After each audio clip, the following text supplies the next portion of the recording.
Welcome to the Road is Dead podcast. I'm your host, Rob Curtis, joined here in the studio with Tim Strelecki, Leah, Sanda, and joining us remotely. I love the winners because we get to join with you. Yeah. Do your introduction. Sorry. Yeah. No, it's fine, man. It's it's still a busy time of the year. A lot of transition happens in the winter times, but I have more time to do things like this. So it's nice to see you all as well. Can't be changed. Likewise. Yeah, absolutely. Sorry, I was staring at something. I'm in a weird mood. I don't know. I apologize. I had something major happen. It's all good, dude. I'm with you. I'm in a weird vibe. Lots of things going on. I hear you. Yeah. Oh, let's talk about that. Yeah, yours are more interesting. Mine are business related, and they're stupid. Let's give the people what they want. Is related too, dude. It's not just one thing. It's a multitude of things plus life. But you're doing important stuff in your business. I am making people's butts less sore. That's pretty important. There's a market for that, dude. I mean, it's a need. You can't ride when you're in pain. It's uncomfortable. It takes people away from the sport if they can't put on chamois cream. It's a market. See, it is important. Well, I do see your point, and I guess I'm doing the Lord's work here and taking care of people's butts. I guess I'm a butt man. Speaking of which, you can grab some buttonhole chamois cream. Just go to your local store and ask for it by name. Please do pick up a jar or two. We have our tingle and our non-tingle formula. We are going to come out with some new labels here soon. I don't want to call it a rebrand because it's not a rebrand. But you have to admit these labels with the nice early 2000s green gradient to them that almost looks like it came off of like what's that presentation software that Microsoft has? This is how long I've been out of the business world. PowerPoint? Yeah, there you go. It looks like it came right off a PowerPoint slide back in like 03 or 04. Like it was one of the preset gradients you could apply to the back of the slide. But it's kind of difficult because this is kind of what we're known for and it's what we look like, and you can find us a mile away from the front door in a store. So I do have some worries about changing that, but the new design for the labels, we're not changing the product, we're just changing the labels to something a little bit more modern. The new design on it, I really do like. We have a really good artist that's here local, is a friend of ours, and does a great job, and he actually rides with us quite a bit. And quite honestly, if my wife and I are looking to do something on a Friday night, we ask him and his wife if they want to do anything. So, and he's a really talented artist, so we're lucky to have him. He did our shirts for the race and our posters for the race. I'm assuming he watches this podcast. I don't know. I don't think so. I think he actually has other things to do in his life. And by the way, let me go on record as saying thank you to all those who have nothing else to do in your life and do actually listen to our podcast. I do appreciate it. Well, some people listen to our podcast while they're working. So I wonder what or that's driving like. or I think we had almost 60 views on YouTube. Wow. For the last episode, so breaking ground there. Yeah, and if any of you guys are looking and going, oh man, that's only 60 views that they get on, that's pathetic. These guys must not. The views that we get on YouTube are extremely small, not representative of the downloads that we get for the actual audio version. So by far, more people listen to the audio version, but I will say we do have a slightly defined market. I didn't want to interrupt you, but I did. So carry on, Mike. I'm sorry. Oh, we were talking about No, that's Zwift all rides, important and I noticed information, man. I mean, that you gotta Mike hook was the product. on this morning and asked him how his ride went. And you said awful. Yeah. You know how important your sleep is. I mean, you go a couple days with like facts, sleep, and it becomes like a thing, and then chronic fatigue becomes a thing. Mm-hmm. You're just always running it hot, like there's a number of things going on right now in my life that, the business needs stability. It's an interesting thing. I mean, people think nonprofit and they you want your money to go to the people that you're helping. But often the problem is you don't know who to get to donate or who to fund the organization, and you have to stabilize the organization. It takes a lot of effort to hire people, train people, background check people, and put them in front of kids. And, we need real funding. And it's a pain in the ass to do all the grant writing and all the effort that goes into that. And then, I hate social media. So I don't even really post anymore about it. It's I it's a very interesting business model. It's a very fulfilling business model, but it has its challenges until you get funding where you're stable. Stability is such a key thing in business because it allows you to have the creative flow. It takes away stress. If you're always stressing about funding, especially in business or fucking relationships, it's a problem. It leads to other problems. Is that something where you can bring somebody in that can help with that, since there are people that are probably really good at it and enjoy it? We have them. I mean, it's interesting to convince people like what we do in the transformation we have with the kids is a fundamental transformation in their ability, like both from a psychological standpoint to the physical, like ability to do the activity of riding a bike. And like to develop control doesn't, we'll take kids on a Monday and they leave on a Friday and they're different people. They still need more. You still need more development, but you've changed their life. And it's level specific. Like you have, the beginner level, then you have the intermediate level, and then you have people that can ride. And at each different level, there's things you can teach and need to be taught. And then when you convey that into like, your grant writing protocol and how to convey what you do, how you do it, why you do it a certain way, how long it takes, what that costs, and then you weigh that against your costs and what you're bringing in, it's challenging. It's the nonprofit world has a lot of pros and cons for people that have the means to donate. But the other side of it is there's so many great organizations and things that need to be funded, and I mean, there's so much money in this country. It's kind of crazy how it all works, to be honest. I don't think the average American understands it to a large extent. Dude, some do. Some. This totally dovetails into something I've been having a lot of conversations with quite a few people here lately. And I think you fall into the same category as I do on this. And by all means, correct me if I'm wrong. But long story short, I have a father-in-law who is a car salesman, in essence. He sold a lot of things throughout his life. He started his own company, a bunch of other things. But he's a quintessential car salesman. It was, the finance manager at a car dealership and sold high-end cars at different points in times, and then started his own company doing stuff. But he is the salesman. Okay. He ended up making a company where he was selling bathtub lifts to elder people who couldn't get in and out of their bathtubs anymore. And he loved nothing more than to pick up the phone and talk to them all day and sell them on every little bit of it. And one thing that always bothered me is that he would always look at me or talk to me and say, "You're not a salesman," and said that I had poor sales, techniques, or I just wasn't a salesperson. I didn't belong in sales. And it always kind of bugged me because I was like, man, I feel like I'm always doing a sales job on everyone all the time. And I feel like I'm always trying to convince them of a point of view or going into long detailed explanations. I'm starting to realize some of that's quote unquote what the kids call neurodivergent now. But I feel like I have to give the whole backstory in order to be able to do it. Case in point. What I started talking to my son about at one point, because he was talking about that, the difference in sales, and it finally dawned on me. I was like, no, I'm not a bad salesperson, because here, let's look at it. I've been in business for 15 years. The company is still here, and you don't exist for 15 years if you don't sell anything. And we are a retail type of company, so we do sell things, and we're selling them constantly. So you can't say I'm a bad salesperson, but I'm a different kind of salesperson. And I'm thinking maybe you're in this group with me. In that, to me now, there are two main types of salespeople. There's the one that's the car salesman, I'll say. So this is my father-in-law's kind of example.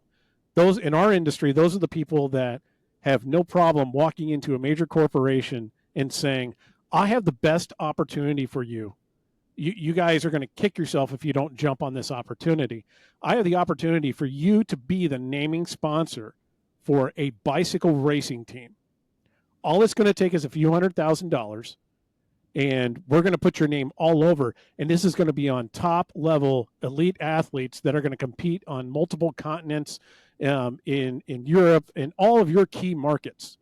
And those people, those salespeople, can sit there and sell that dream of what it is to be a part of our industry and to support them. These are the same people that can go, we're going to put on a race in your downtown. And even though you're the local pizza joint, And we know that you need to be a part of this. You can't afford not to be a part of this. As a matter of fact, we're willing to come down and offer you a buy-in position at $1,500, just for the opportunity to sponsor this race. There are those kind of people that can actually go in and sell that. I have never been that person.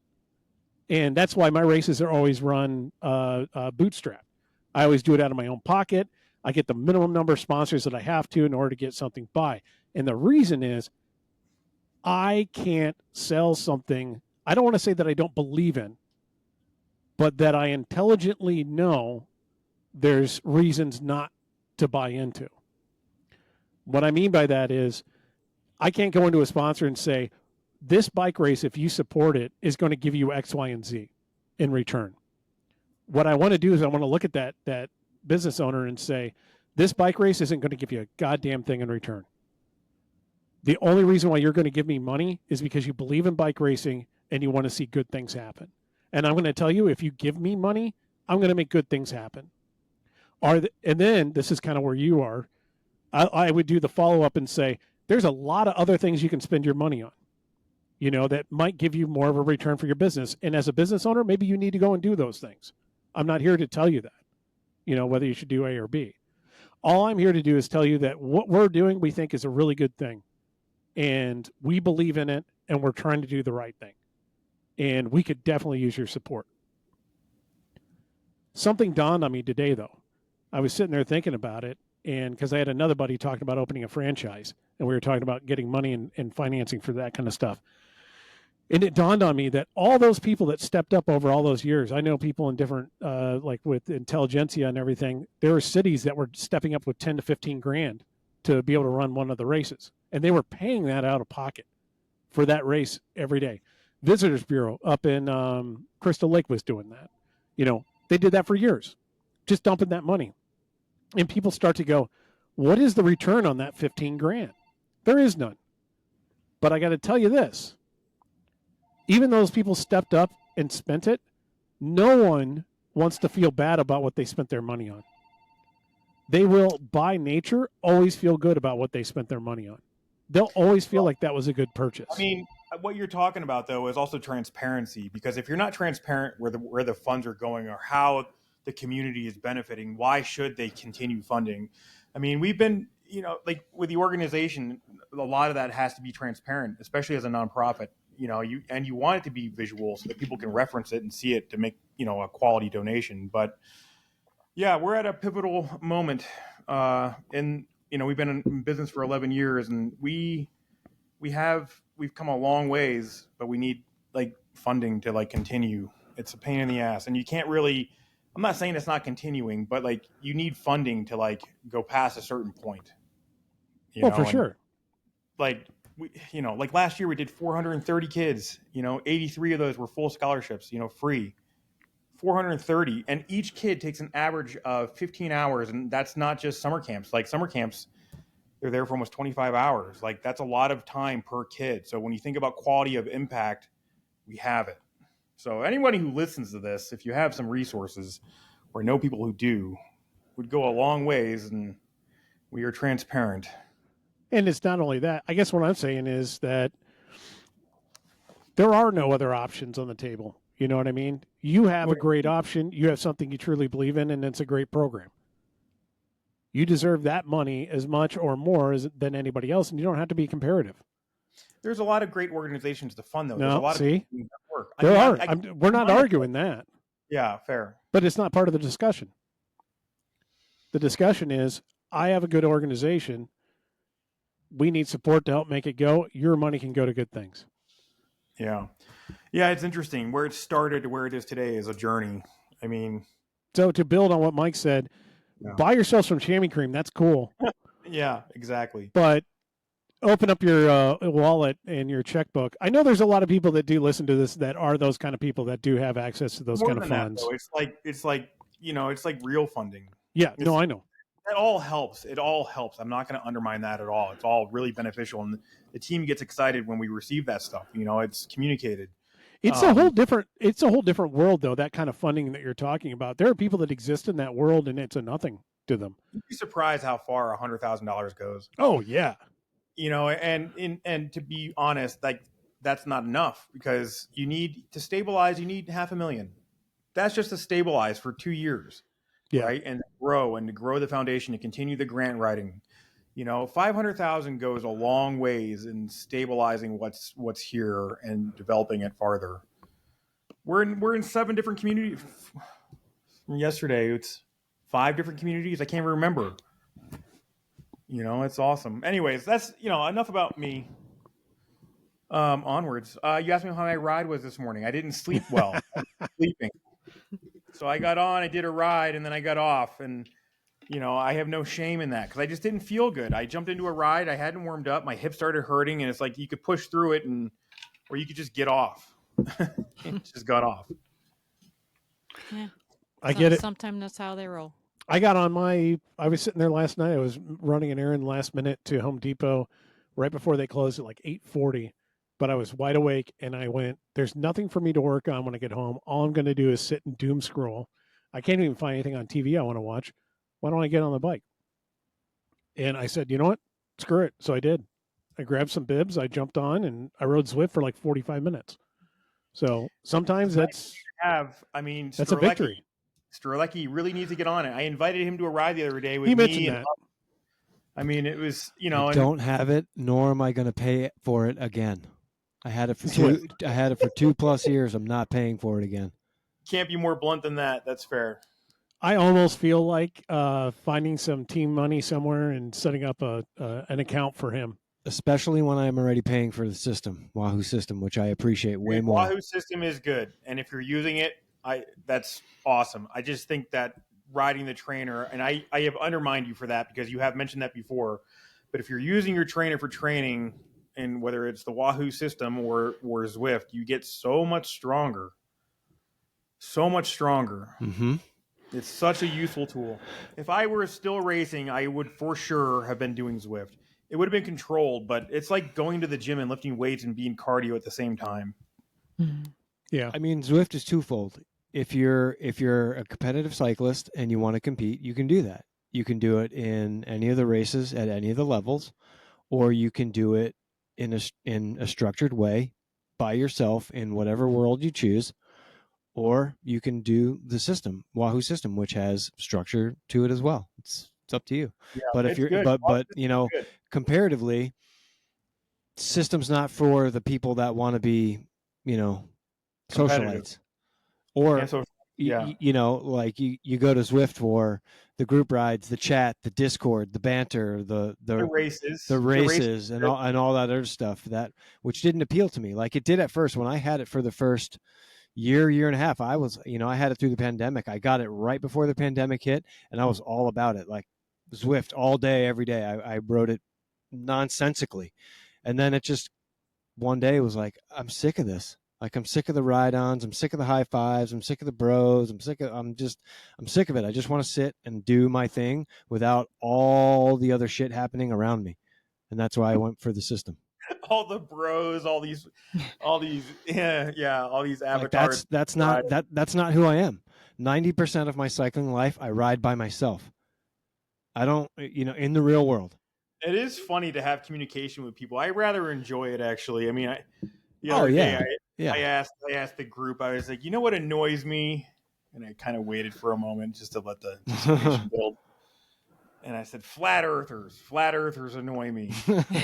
like how? Just to see what the response would be. Yeah, it gets monotonous if you just keep pedaling in a virtual world. You gotta spark it up somehow. But I mean, maybe it's different. With all the advancements that Zwift has made currently, with all the beep boops and the buttons you can put on your bars and do all the other stuff now and make it more convenient to shift and hit your power ups and do whatever else. It might actually be a little cooler, but I'm not diving back into it. You don't have to do all that. I mean, I just like when you're doing either a workout or a race and that you're like pushing against a real person. There's some other person on the side of that is pushing. And especially in the race, dude, like the racing is fun because you can use tactics, and there's some really fit people. Some of the races, dude, are so hard. Dude, I remember during when I was really into it, I was doing a lot of races, and it was the pandemic, so there wasn't a lot going on. And every Wednesday at like 11 o'clock, there was this race that was in various worlds, and it was put on by one of the Swedish teams, and it was so fucking hard. Like, I was in the A group at the time, and I get my ass kicked by all sorts of people, and it was fun. Like, it was super hard. I'm not even competitive in the C's right now, but when you go from C's to B's are fast. When I get competitive in the C's, it becomes fun. Yeah, you got to be competitive. You got to hammer. You got to attack people. I like doing the back attack. You sag way back. You hit them, or the sag attack where you just kind of up the ante, string it out. I don't know. I feel like the tactics for how you approach racing on Zwift, or even if it's like a competitive group ride or whatever, is so different than on the road. Like how you would do things and how you would time things, and using all the various little, the feathers and the trucks and all that stuff. And I'm just like, this is so frustrating. So I don't even try, because I feel like I don't want to embarrass myself, because I don't know what I'm doing. And all these other people around me, I feel like, know how to do all that stuff. You mean on Zwift? Yeah. Dude, I don't do any of that shit. I just get in there, and when it's go time, I'm just holding on. Smash. If I can attack, I don't take a coffee break. I dabble at the graph. Like maybe I'll wave or like comment on something, but I don't know how to use any of those buttons. I just go in there for the workout. I focus on my upstroke. I focus on my downstroke. I focus on how high my heart rate is, and if I can control that with breathing techniques. And when I'm suffering at almost 3.5 to 4 watts per kilo, it's like, I can't believe I used to be able to do that, because now I can barely hold 2.5. Was that on you used to be able to do that wattage on your recovery rides? No, but like on Zwift, even like when you get fitter, like it's interesting to see what you can hold for a power to weight. Yep. And when you're unfit, it's very evident. Yeah. And I like the way my legs burn after a Zwift workout or a trainer workout. System is great. Yeah. It's great. It's like it's a great program. It's the same thing. It's just different, and you can put on music or listen to their music and watch their show, and it's awesome. But I like that I get hungry after the trainer workout. I like that I don't have to get all dressed up to go outside. I like that I can just throw my bibs, grab my computer, grab a towel, throw a headset on, hop on a Discord with some friends or whoever, and go jam for 45 minutes, an hour, or 20 minutes, whatever that is. I could get a 45-minute workout in on system, obviously in much less time than it takes me to get dressed to ride in this goddamn weather. Yeah. Like, I could go downstairs, get halfway through a 45-minute workout before I would even be dressed to go out the door to ride in this weather. Yeah. It's very true. Boulder is such an outdoor community. There's people everywhere at all times of the day, except night usually. I mean, even at night sometimes. But that's motivating in itself when you see people outside just getting after it. Like it becomes like you don't have this space to yourself. And in the wintertime when it snows, people usually don't go ride the trails at night here. And I've been doing some night rides with the snow that we've gotten. And even if it's like 5 degrees and it's so peaceful and so beautiful and it's hard, the riding is hard. Yep. But it's nice to just have this like space to yourself and no one else is out there. Yeah.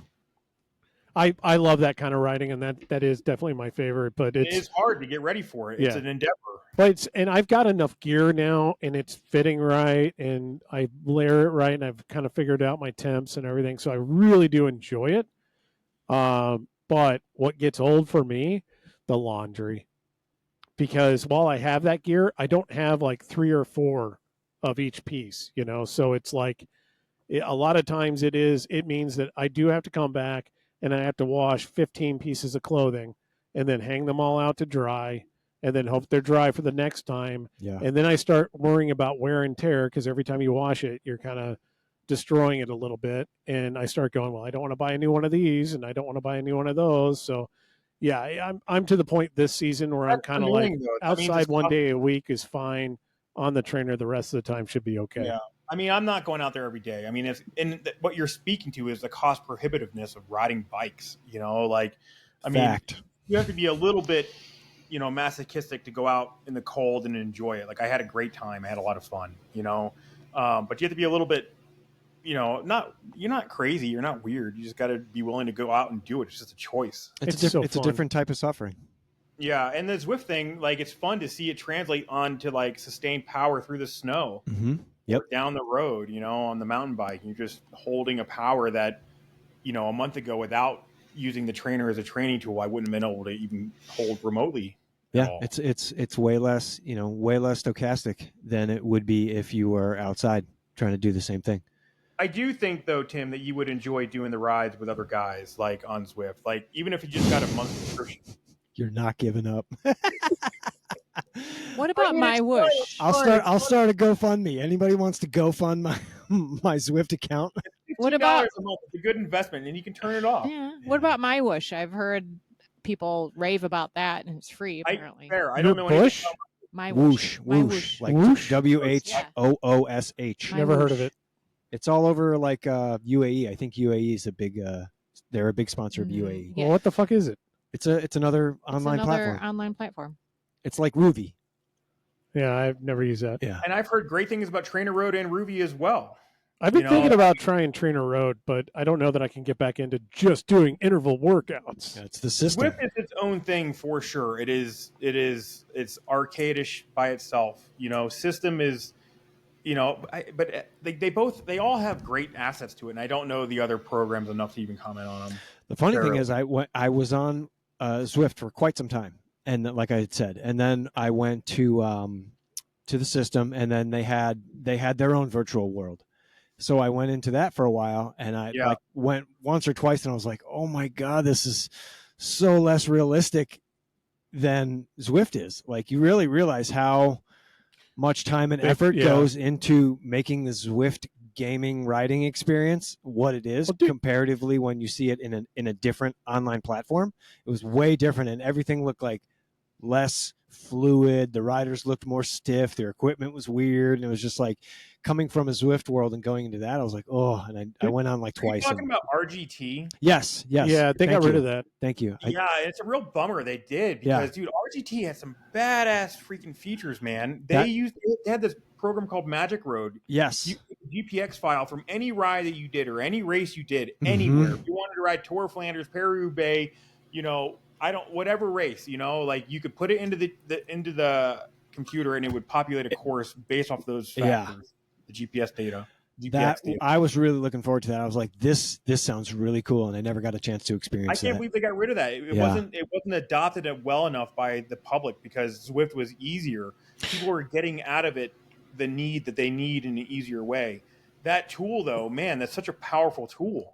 It was, I believe that was all in the time when Wahoo was having their money problems, and it was costing a lot of money. That's a bummer. That's what I mean, dude. Money is such a thing. Yeah. I mean, on the scale that I need it at, it's a little bit different. But, when you're, like, dude, the pros closet's another one. Like $100 million went into that investment, and they did a lot of great things with it. But, like, then it vaporized, and now they're back in business again. Yep. Yeah. Yep. Which is crazy on and of itself. Yeah. But it also shows that the employees believed in it. It just got too big. Sometimes things get too big and you can't scale it down, and it hinders the initial vision for the company, and if like that can be mismanagement, that could be a number of different factors, Yeah. It could be scale of operations and cost, like anyways. Yeah. I didn't talk like this 10 years ago. I mean, running the nonprofit thing and doing a couple other things has opened my mind a little bit. Yeah. I find it interesting. It is fun to talk about business stuff. It is. It's a blast. I actually spent a lot of time talking about it even today with friends and stuff. So I totally get it. But on the Zwift thing, I wanted to say real quick, keep in mind one thing. I don't know the full details of it, but I know there's a guy that was an engineer that worked at Specialized and helped basically build the wind tunnel that they have there, who now works at Zwift. He's an aerodynamicist basically and an engineer, and they hired him. So that should give you an idea how much money and time they're spending on trying to develop the game into a more realistic riding environment. I mean, they're not taking it half-assed. Well, I think. Yeah. Sorry, go ahead, Leah. No, I was going to say, I was just reading a little bit about my whoosh because it sounds like it's very similar to Zwift. And only it's modeled after actual real world courses. So it that's looks cool. like you're riding in the Hollywood Hills or whatever. And when it first came out, there just wasn't as many users as there are on Zwift, but it's picked up a lot, and it has become the primary racing platform for all the big races, like esports championships and all that stuff is now on MyWhoosh. That's what I heard. That I heard a snippet. I don't know where I heard it from, but a couple days ago, I think in the esports world, when it comes to racing, people make money on MyWhoosh. Big money on MyWhoosh. Big money from racing on MyWhoosh. So Gabby from Wisconsin, she's doing all the racing on MyWhoosh. Is wild. She's probably raking it in. Yeah. That's crazy to me. Yeah. I wonder what platform. When did they get started? Where did they come from? MyWhoosh. MyWhoosh. It's been around for a few years now. I wonder if they acquired that RGT platform, because it could be. For the esports to make a transition that fast. I mean, that model's kind of moving along. There's quite a few users, and it has to be kind of spot on. And it's free. MyWhoosh is free. It's free. Speaking my language. You're convincing me. I'll meet you there anytime on MyWhoosh.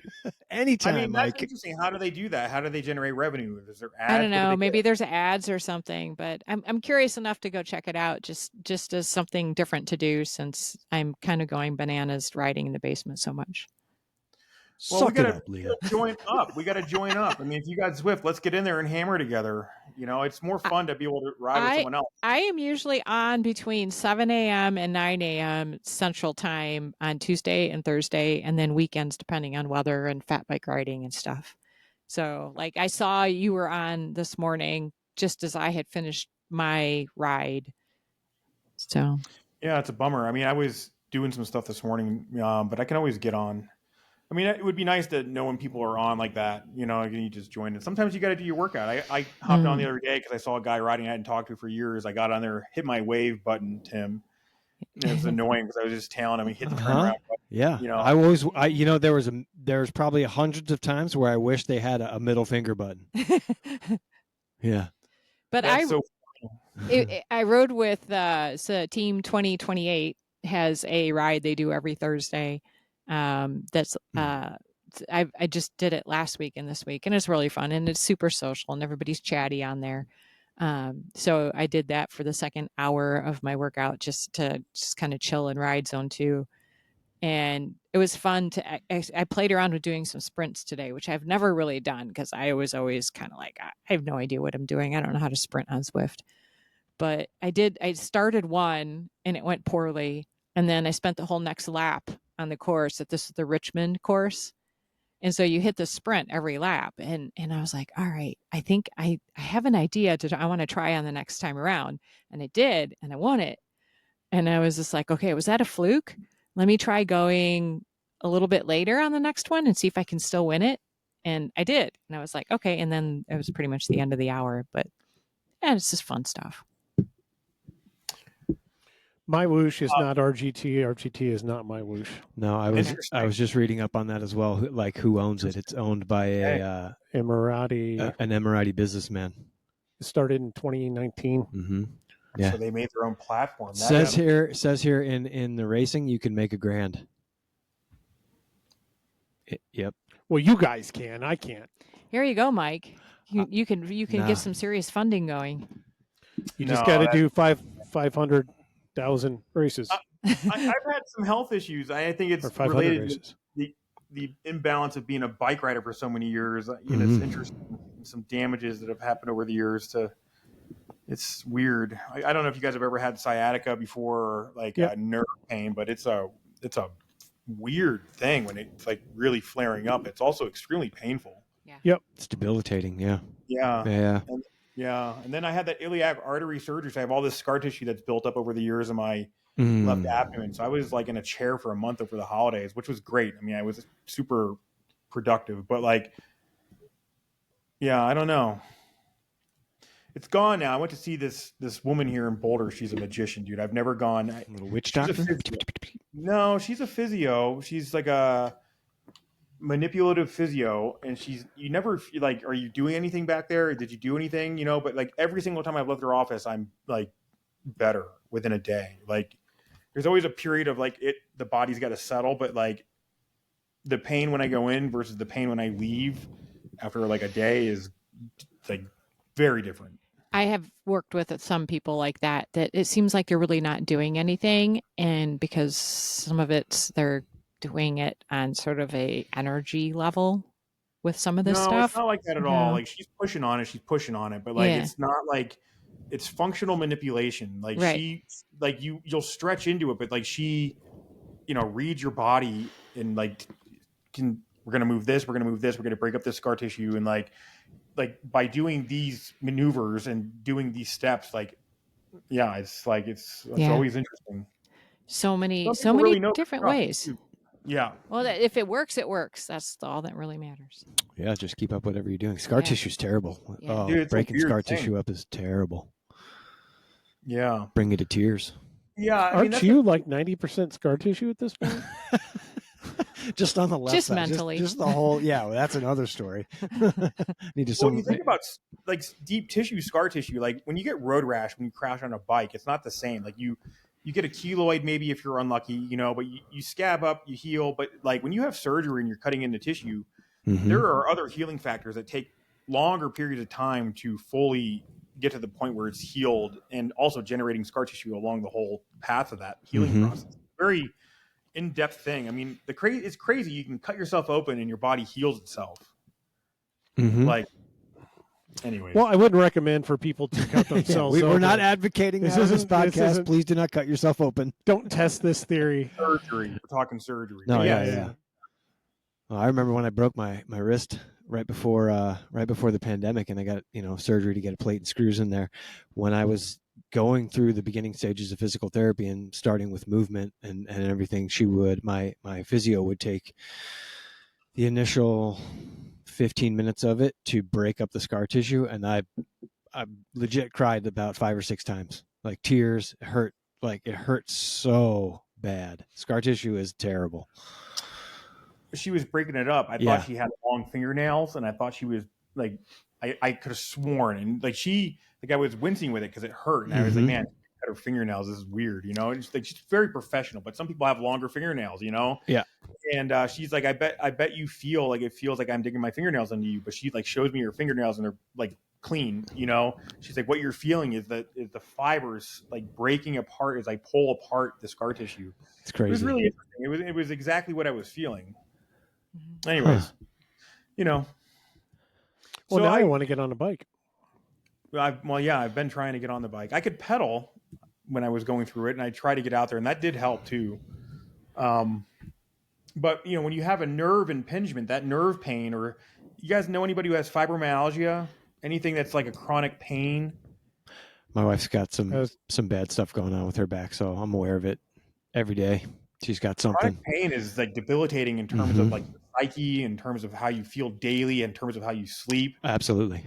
It's anyone who's got chronic pain, and it's easy to like undermine them too. It's easy to be like, oh, you're fine, you look fine, you know. But like, I am certainly guilty of that towards her when she is writhing in pain with something that you can't physically see on the surface, nor do you feel it. So you're just like, oh, you're fine, you know, just do this or do that. And she's like, I can't, or you know, bending over to tie a shoe is extremely painful.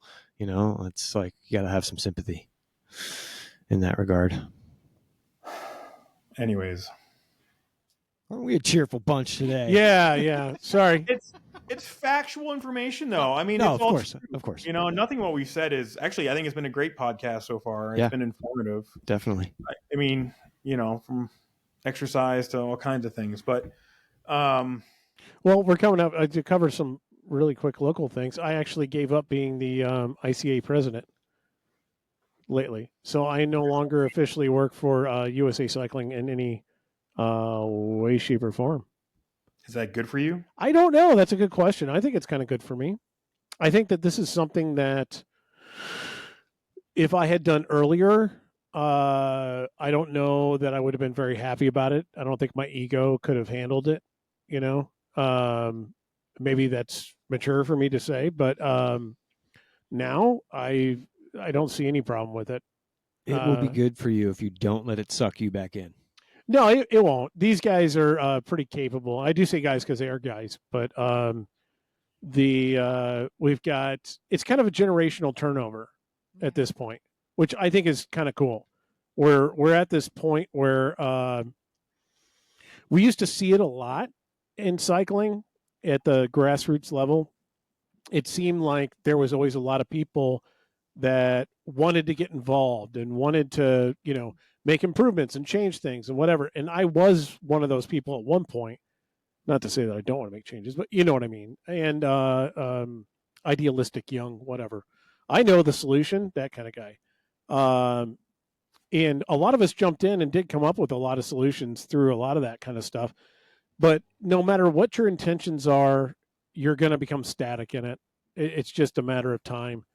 And most good organizations or good processes constantly have younger, I don't want to say younger is a poor term, but people that are new to what you're doing come in and have new energy, new ideas, want to do new things. And we've started since the pandemic. So a lot of these organizations and people that we're talking about have come in since the pandemic. And they've come to the sport since the pandemic. So it's a new, I'll say, generation kind of coming up. It's also interesting because I'll be honest with you, to play the generational role, my generation, Gen X, we were busy, active. We all got involved in things, made changes, did that kind of thing. Honestly, and don't throw anything at me for those of you listening on your radios, the millennial generation didn't do anything. Didn't step up, didn't get involved, didn't really do anything, really consumed instead of created. And we're past that now. And the next generation is coming through. We call them Gen Zs or whatever. Those people are getting involved and they're getting active and they're making changes. And it's been a generational shift and I'm here for it. I actually really enjoy it. So I no longer feel like I'm obligated to keep doing stuff just so all this doesn't die. I can actually sit there and go, hey, somebody may be able to actually build this and we should get some road stuff going again. So, dude, I'm a millennial. Yeah, I know. You offended me. Dude, you're not the only one. I guarantee you I'm going to get some hate mail on this. I had to look it up. I was like, wait a second, I'm a millennial, right? Yeah. I mean, I don't really. What year were you born? 82. Oh, yeah. Yeah, you're a millennial. Yeah, pretty much from 80 to what, 95 or something like that? Well, sure. It's 81 to 96. You're close. Yeah. Yeah, so. What'd you call us? What do you mean? Millennials. What did you call us, though? You said lazy and useless? No, I didn't say it in those specific terms. And you just use or something like that? Oh, no, they consume. They consume by. Instead of create. Consume instead of create. I mean, I've done a lot of creating.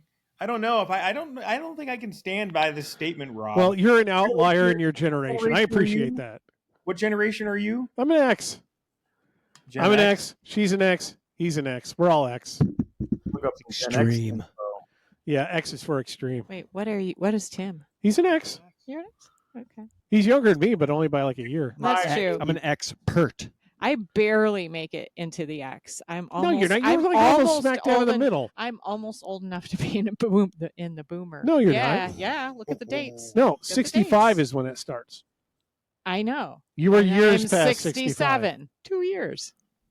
It's pretty close. That's right. I thought you were 68. Never mind. Yeah, you are old. Man, we would have had the gamut covered here. A boomer, Gen X, millennial. I'm looking up your weird traits right now to see if any align. Fuck, I'm going to call you a boomer now. For boomers or for Gen X?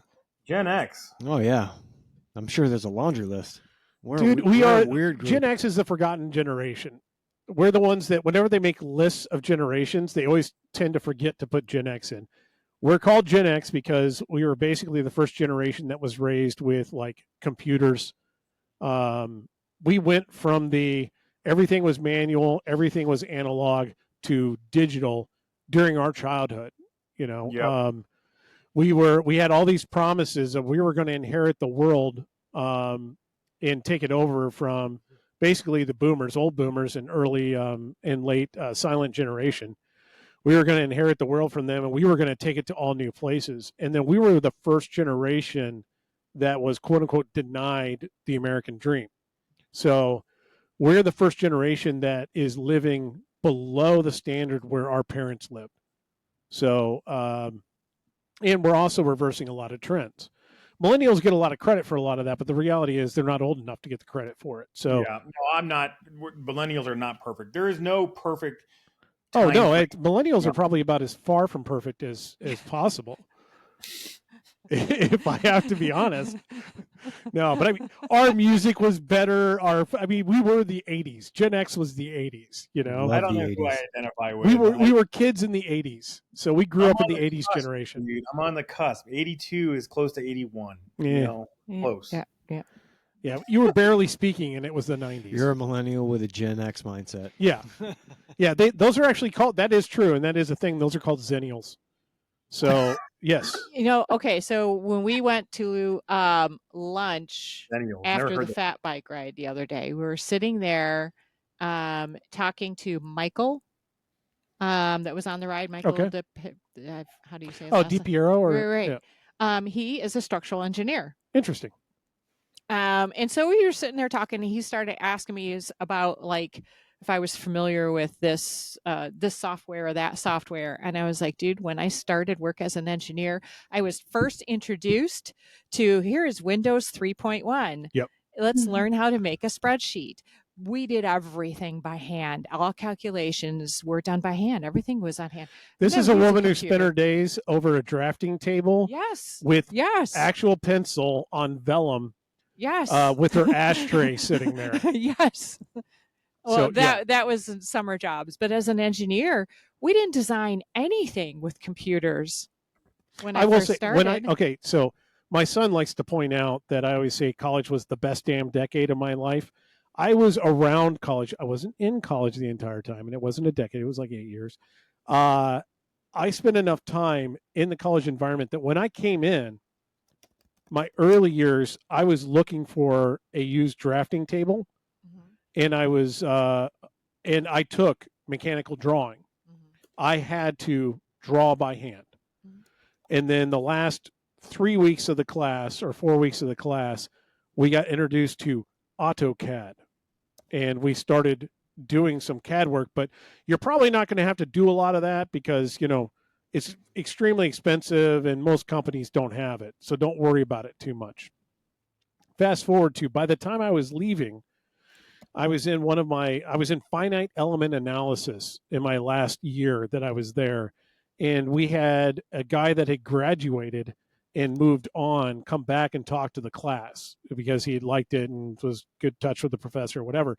And he introduced us to Autodesk, Inventor from Autodesk, and which is, by the way, the company that makes AutoCAD. But I remember and that was the idea of solid modeling, of using model elements and surfaces to create objects in 3 dimensions. Whereas when I started it, we were literally drawing in 2 dimensions, and then to make it 3, we would give it another dimension instead of extruding it in that 3rd dimension. We would actually have to give it points in that other dimension and tell it what kind of paths to draw between those points. So we're old. This is how old we are.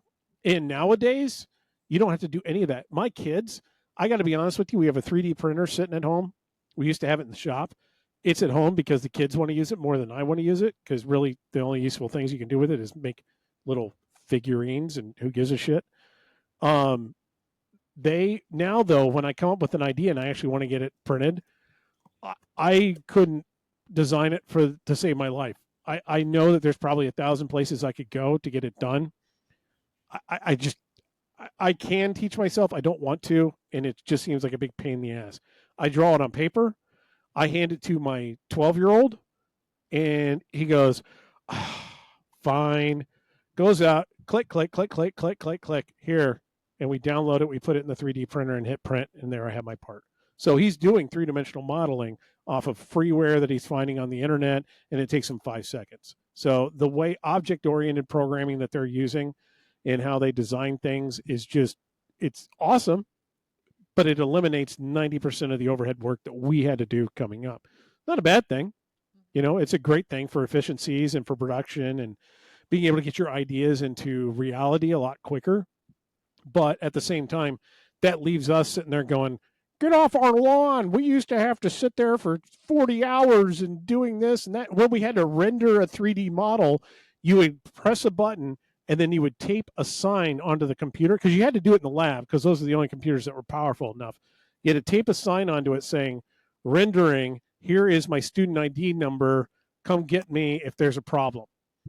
And that was it. And you'd walk away and you'd come back like 15, 20 hours later and check and see what the progress was. That's the world that we lived in. Now you go, it's on your phone and you go, oh, see, that's what it looks like. That's how quick it's working. So cool shit. But anyway, let's talk about index shifting versus friction shifting. Sorry, dude. I had to answer an email right there that took me. I was listening and not listening at the same time. That's the beautiful thing about getting on these podcasts. Sometimes you have to just. I haven't done that before, but I needed to. So I heard half of what you said. Oh, good. Out. So I don't think anybody needed to hear what I said. I'm in studio and it went right over my head. I am very excited to see what the new crop of people can come up with. Yes. I Oh, see yeah. it. That's what we're talking about. Generational Yeah, differences. yeah. So I'm very excited for this new crew coming in to do it. We still have some quote unquote older people. I don't want to say old because they're nice people and they would take offense to it. But we Call do. it like you see it. Okay. They're old. Okay, you're going to get a call from Michael Kelly. Yeah. That or Brenda, one of the two. They're still on the board. So they're still kind of there's some parents in the room that can still kind of keep an eye on things. But I'm excited for it, especially because I can't tell you the last time I heard people go, oh, we're so excited for road. And these are some ideas that we have, and we want to help races come back, and we want to help foster, race directors and give them a support group. And we're thinking about putting this together for this. And it's just cool. That's awesome. I had no patience for that at the end. And if you come up with an idea, I would just give you 20 reasons why it won't work. Yeah, no, I'm in the same boat. I mean, you want to do certain things a certain way, but I can come up with 100 different ways why it doesn't work or won't work. But, you gotta, that's also necessary so you can see where the keyhole is, right? You got to be able to see all the problems so you can see where to go. I say it's 50-50. I think they need some people that are like this. I always kind of say, develop your ideas, run with them, come up with your big grand plan.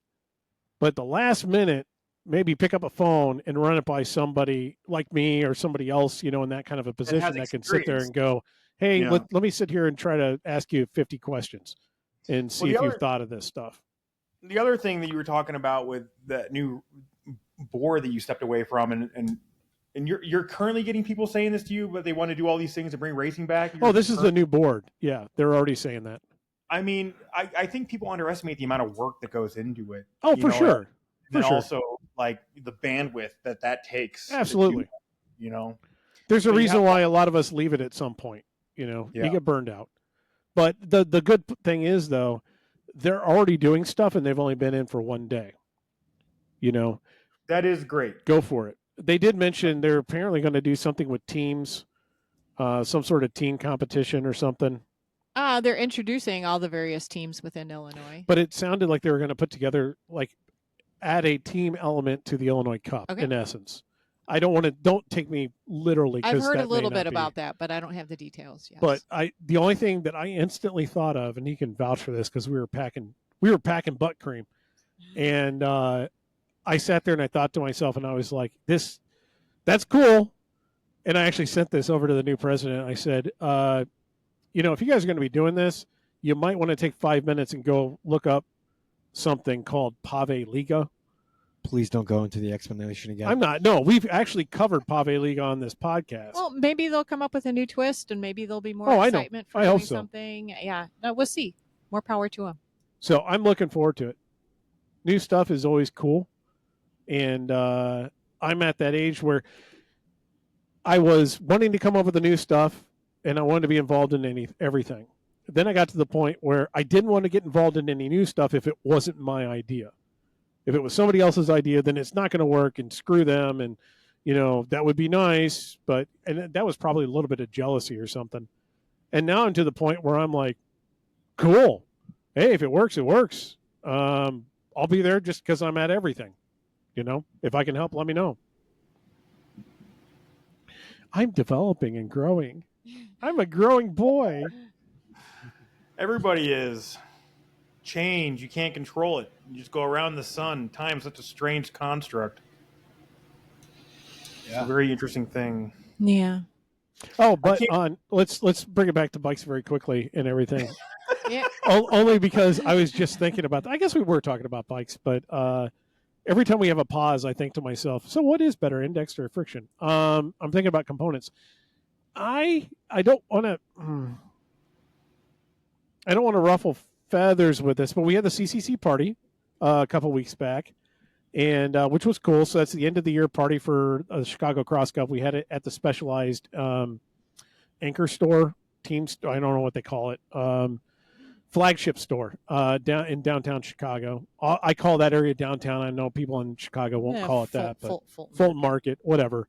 And as a part of that, we do a raffle, and you can buy tickets and put them into different things in the raffle, and then they just pull the ticket. This is all while you're there. There's a lot of items there, so they get a lot of companies and teams that are associated with the Cross Cup and ask them for donations. And I always donate chamois cream and coffee as well too. And so you go around, you look at what it is, and you put your little tickets in there, and they shake it up and have a junior pull a ticket out of the bag, and then you match it, and if you want it, you want it. And as much shade as I've thrown SRAM over the years, I don't hate SRAM. But I do throw a fair amount of shade, and that is my fault. I do apologize for that. But they stepped up and they dropped off, and they've done this before, but they stepped up and dropped off a Access 1 group, Explorer group, and then a rival Access 2 group.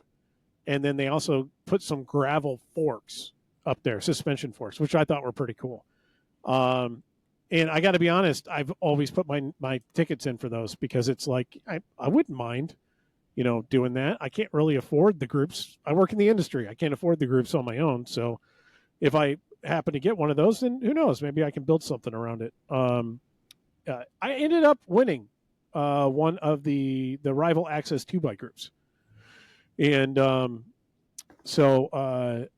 but due to some circumstances, I actually have a force group coming in and brand new one in parts that I can actually do stuff with. So that rival kit may be up for sale. So if anybody's listening to this and wants to drop me a line on a brand new group, rival Access 2 group, direct from SRAM, then send me an email. You can send me an email at roadisdead@gmail.com. Once again, the name of the podcast, Road is Dead, all one word, @gmail.com. Send in an email. Ask me about the groups. Ask us about some chamois cream.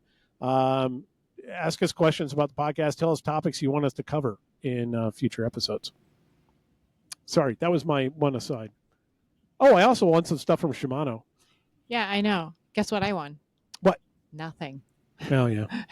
Were you closing off there? What was that? I put not you, Rob. No, I was. I mean, we're getting know. close to the end, but I mean, I was just kind of throwing that in. I bought a lot of raffle tickets and put them in for the bike frames and all the parts and stuff, and I didn't even get a stick of gum. I got nothing.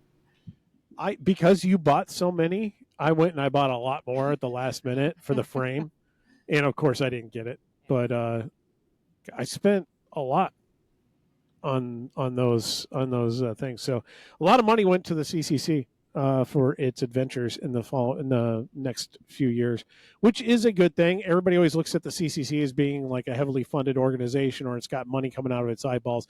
It really doesn't. And sponsorship for it in terms of corporate sponsorship and raw dollars has dropped immensely over the years.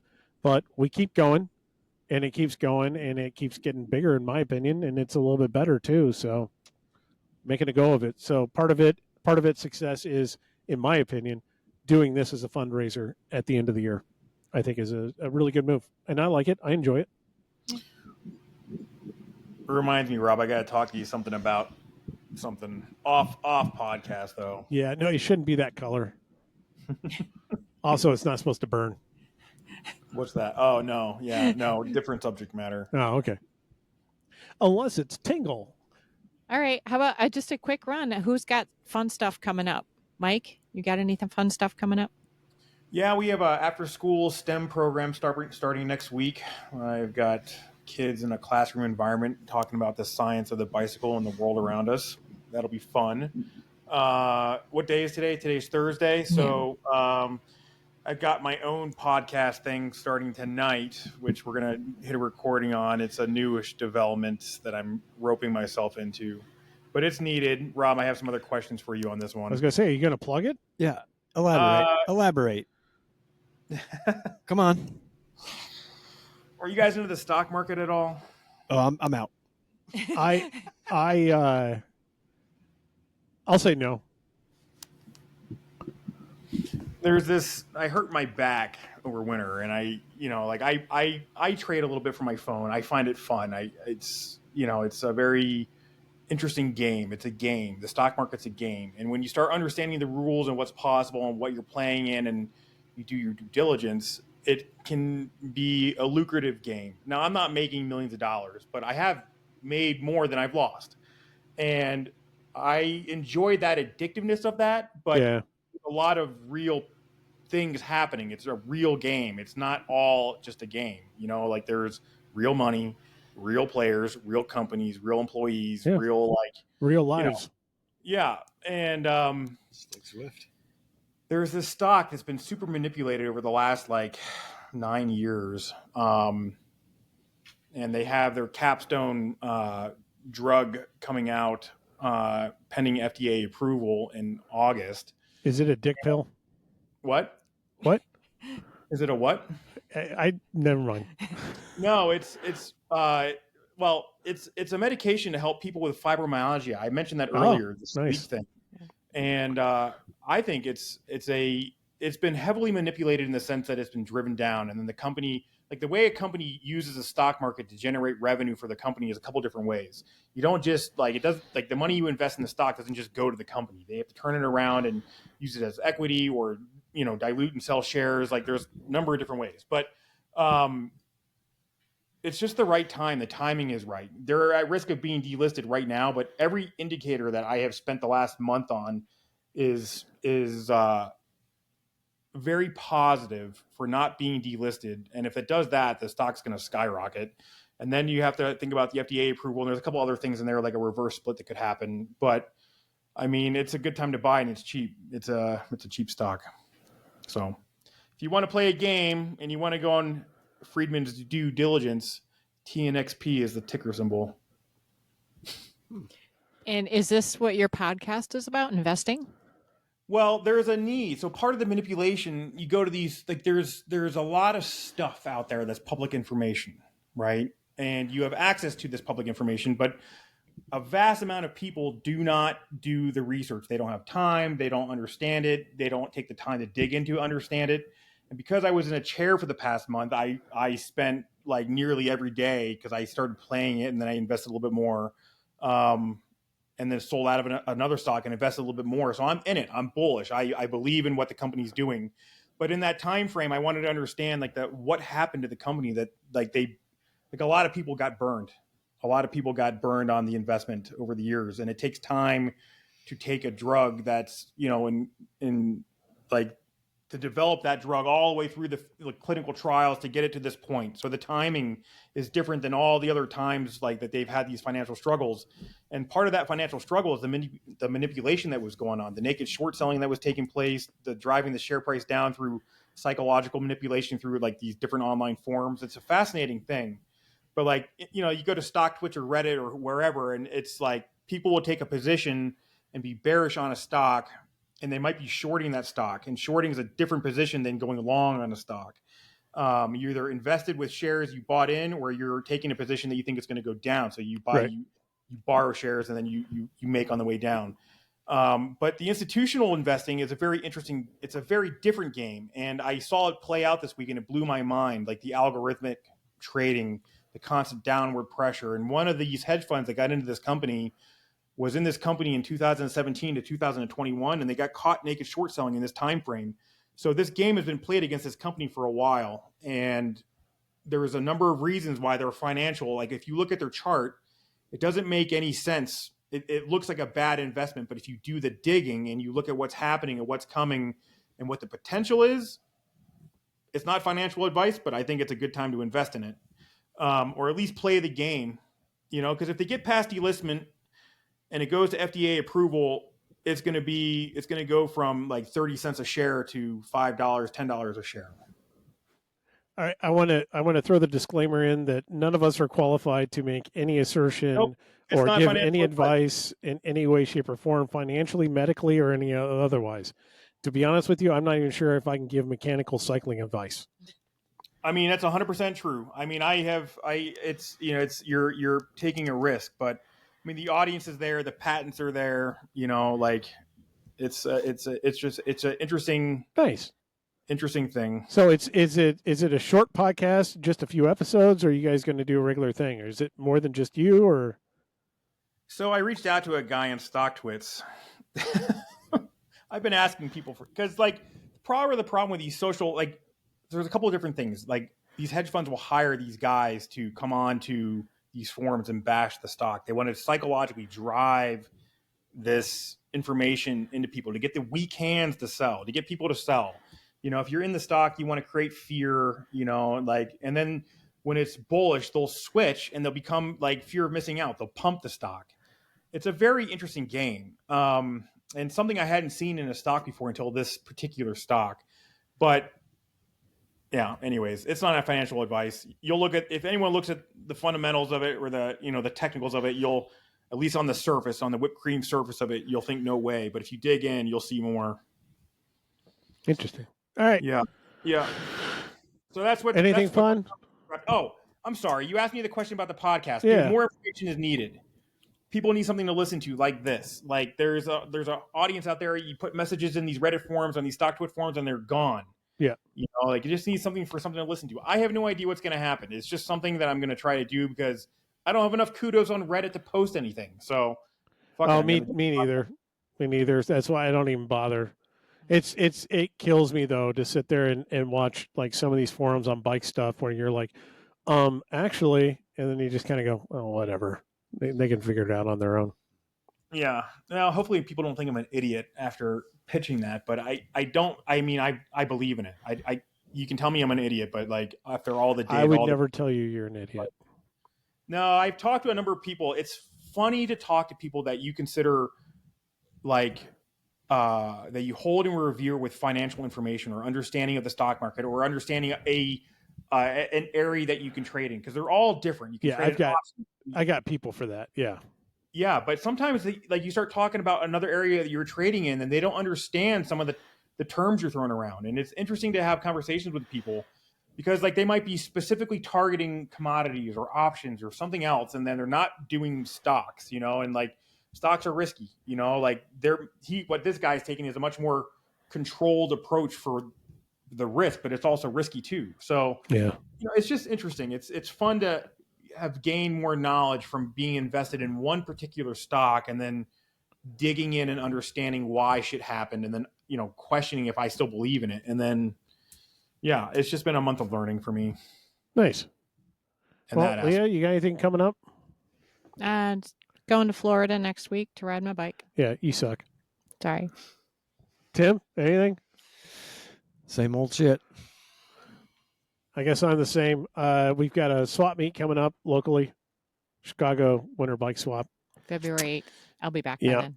Bring your parts out. Come buy parts if you're in the area. If you're listening to us nationally, by all means, write in. Tell us what you'd like for us to cover. We did skip last week. A lot of stuff going on. Hopefully we'll be back on a weekly basis. But we've only skipped 1 week out of the last, few months or whatever. So I think we're doing pretty good. So thanks for joining us. By all means, go out and buy yourself some butt cream. Get some buttonhole chamois cream at your finest cycling retailer. Check out Pedaling Minds and pedalingminds.org and see what Mike is doing over there. And email Mike at pedalingminds.org. And if you got a really heavy pocket, lighten it up a little bit, if you know what I mean. Or if you just want to do business and talk about the structure and why we're doing it, maybe we should start there and create a relationship. Or you can just drop money for no reason. Yeah, you can do that aspect too. I mean, it'll be used. Think about what you're spending money on anyway. This is a better thing to spend money on. So, all right. Well, thanks for joining us, and well, enjoy the ride.